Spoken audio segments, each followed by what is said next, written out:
और आप कहते हो कि उनका नाम कबीर है। ठीक है, आप मुझे यह बताओ, जब 52 अक्षरों की उत्पत्ति नहीं हुई थी, जब कोई भी इंसान अक्षर नहीं बोलता था, तब ये का बी रा, ये अक्षर कहां थे? ये अक्षर कहां थे? और आपने अनुराग सागर पढ़ी है, कबीर सागर पढ़ी है, आपने देखा पूरी सृष्टि कैसे बनी है? परमात्मा के द्वारा। और परमात्मा के साथ वहां जो वार्तालाप हो रही है वो हिंदी में हो रही है। हिंदी में भी नहीं बल्कि और खड़ी बोली में हो रही है। कबीर साहब खड़ी बोली में लिखवाए हैं ये पूरा ग्रंथ। तो मुझे ये बता दें कि जब परमात्मा ने एक भाषा का विस्तार किया तो ये बाकी भाषाएं कहां से आ गई? ये जर्मन, चाइनीज, ये पुर्तगीज, ये स्पेनिश, ये सब भाषाएं कहां से आ गई? इनको कौन से परमात्मा ने पैदा कर दिया जो ये जापानी बोलने लग गए? सत्साई जी, जितनी आवश्यकता थी जी, परमात्मा ने दास से पहले बहुत वीडियो बनवा दी इसके ऊपर। अब कोई मतलब नहीं है भगत जी, ये काल की फांस है। ये काल की कोशिश है कि जितने लोगों को तोड़ सकूं, जितने भक्तों को फांस सकूं, अपने जाल में फंसा लूं। बाकी ये परमात्मा ने हमें सब कुछ समझा रखा है। 52 अक्षर क्या है, सार नाम क्या है, सार शब्द क्या है, बाकी तो बकवादे हैं भगत जी। ये अटपट करने वाले तो आपको हर चौराहे पे खड़े हुए मिल जाएंगे, परमात्मा के विरोधी।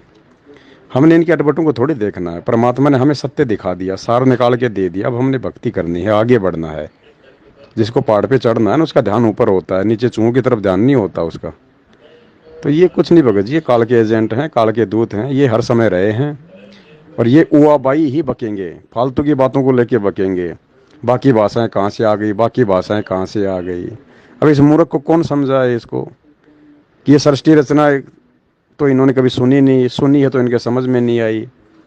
परमात्मा ने भाषाएं नहीं बनाई, भाषाएं तो इस काल ने बना दिया आप और हमारे को बांटने के लिए, कि कल को जब वो परमात्मा इनको सतलोक ले जाने के लिए आएगा तो वो कोई 50 भाषा तो बोलेगा नहीं। जहाँ वो परमात्मा अपने अपनी मल्क लीला के हिसाब से जिस देश में पैदा होगा, जिस राज्य में पैदा होगा, मतलब आएगा, तो वो तो वही भाषा बोलेगा ना, क्योंकि लीला तो एक आम व्यक्ति की करेगा।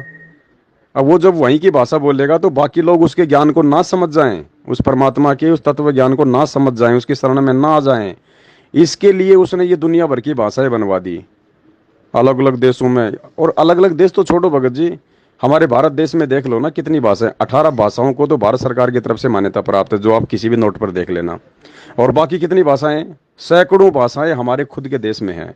तो पूरे विश्व में कितनी होंगी, कई हजारों भाषाएं। तो ये काल का भयंकर षड्यंत्र जाल है हम जीवों को फंसाने के लिए, कि हम परमात्मा के संपर्क में ना आ जाएं। लेकिन परमात्मा तो उसका बाप है। अब मालिक ने ऐसी ऐसी एप्लीकेशन बना दी, ऐसी ऐसी एप्लीकेशन बना दी, ऐसे ऐसे परमात्मा ने सिस्टम बनवा दिए। अब ये बाधाएं समाप्त हो जाएंगी, सब भाषाएं डबिंग होने लग गई। आप एक भाषा में बोलो, जितनी भाषाएं सब में आपकी मतलब आवाज़ जाएगी, सब में आपके लेख लिखे जाएंगे। तो परमात्मा उसका बाप है, वो इसके जाल को काट रहा है। तो ये चीज़ें ये लोग नहीं समझ पाएंगे, काल की एजेंट है, इनको पता भी नहीं है और ये समझ भी नहीं पाएंगे। ये काल के दूत केवल भगत जी उतना ही बोलते हैं, उतनी नौकरी करते हैं जितना इनको काल के द्वारा जो है निर्देशित किया गया होता है। तो ये जो मदनपंथी है, ये नितिन है भगत जी, बकवादी आदमी है। दास ने तो पिछले 4-5 साल से इसकी तरफ ध्यान देना ही छोड़ दिया भगत जी, बकवादी है। मैंने जितने वीडियो बनाने थे इसके ऊपर मैंने बना दिए, और इसको क्या पता, इसको सार नाम का।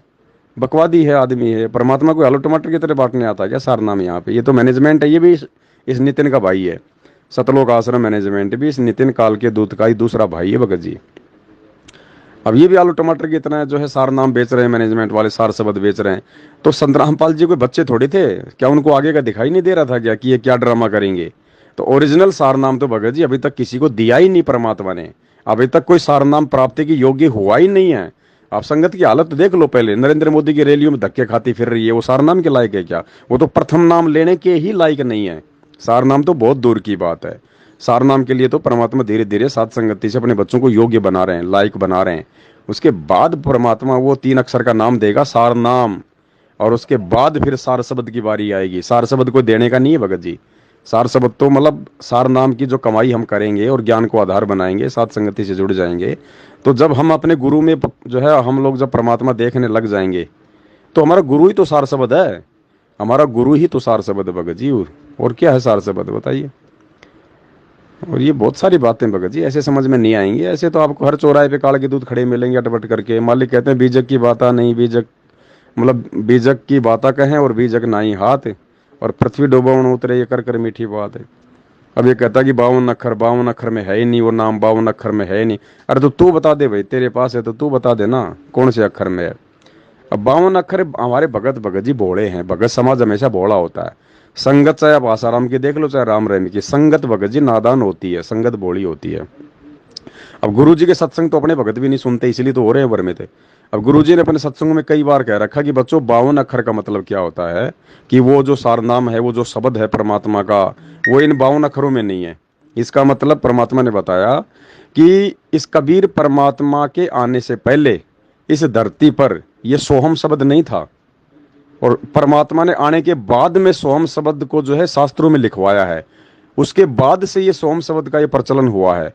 उससे पहले कोई भी शास्त्र में आपको सोहम शब्द देखने को नहीं मिलेगा, किसी भी शास्त्र में, किसी भी शास्त्र में आपको सोहम शब्द देखने को नहीं मिलेगा भगत जी।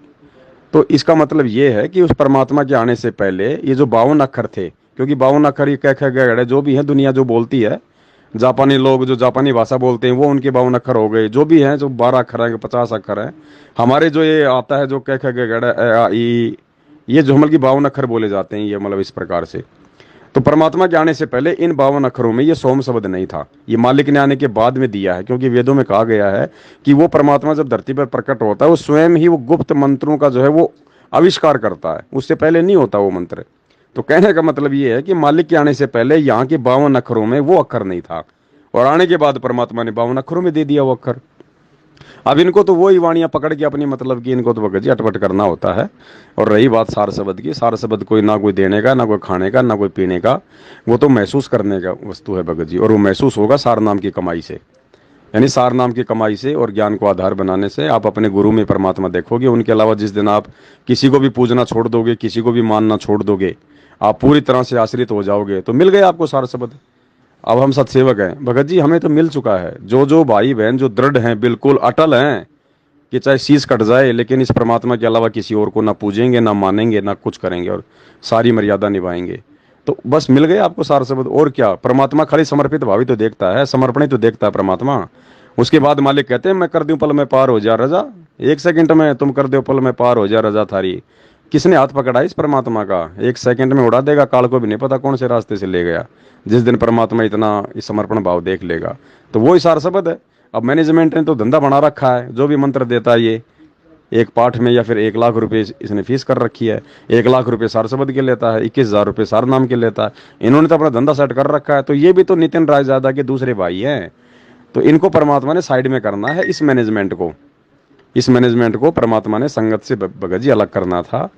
और ये काल का एजेंट था, जो गुरु जी का जो मुख्य जो परिवार वाले हैं सभी काल के एजेंट थे। और संगत की ये नादानी थी, संगत परमात्मा के ज्ञान को समझ नहीं पाई, जिस कारण से उनके परिवार पे विश्वास करके काल के जाल में फंस गई। तो ये मरो हमें इससे क्या लेना देना भगत जी, हमें समझ में आ रहा है ना सारी चीजें। बाकी भगत जी काल का लोक है, बहुत सागर है, ना कोई मेरे समझाने से समझेगा, ना कोई भगवान के समझाने से समझेगा वही जिसके लिए परमात्मा ऊपर से नीचे उतर के आते हैं बस। और मालिक को केवल उतने चाहिए, बाकी तो भीड़ है, बाकी तो परमात्मा बीज डाल के चला जाता है पूरी धरती पर। जितने भी प्राणी है, चाहे ले लो नाम आ जाओ, कौन सा फीस ले रहा है परमात्मा जो है कलम चढ़ा देगा आत्मा के ऊपर। वो तो मालिक को पता है कि ये पार नहीं होनी भीड़ जो मेरे पीछे लगी हुई है, लाखों करोड़ों भगत, ये पार नहीं होंगे। लेकिन जिनको परमात्मा लेने आता है हीरे मोतीलाल को, उनको समझ में आ जाती है, जैसे मुझे आ गई, आपको आ रही है, और भक्तों को आ रही है। तो जो बीज होंगे परमात्मा के, जो हंस होंगे, जिनके लिए परमात्मा आए हैं, जिनको लेके जाना परमात्मा ने, आ गई उनके समझ में। उन्होंने मान लिया अपने गुरु को भगवान, उन्होंने फाड़ के फेंक दी फोटो में ये दाढ़ी मूंछ वाली नितिन रायजादा के भगवान की, उस कबीर की। तो हमें तो मिल गया सार नाम, सार शब्द भी मिल गया, हमें तो सब कुछ मिल गया। अब तो सिर्फ हमें इंतजार है कि परमात्मा आए और हमें जो है वो लेके जाए, बस यही सार शब्द है और कुछ नहीं है भगत जी इसके अलावा। बाकी सब माया जाल है, यहाँ पे सब माया जाल है। सत साहेब।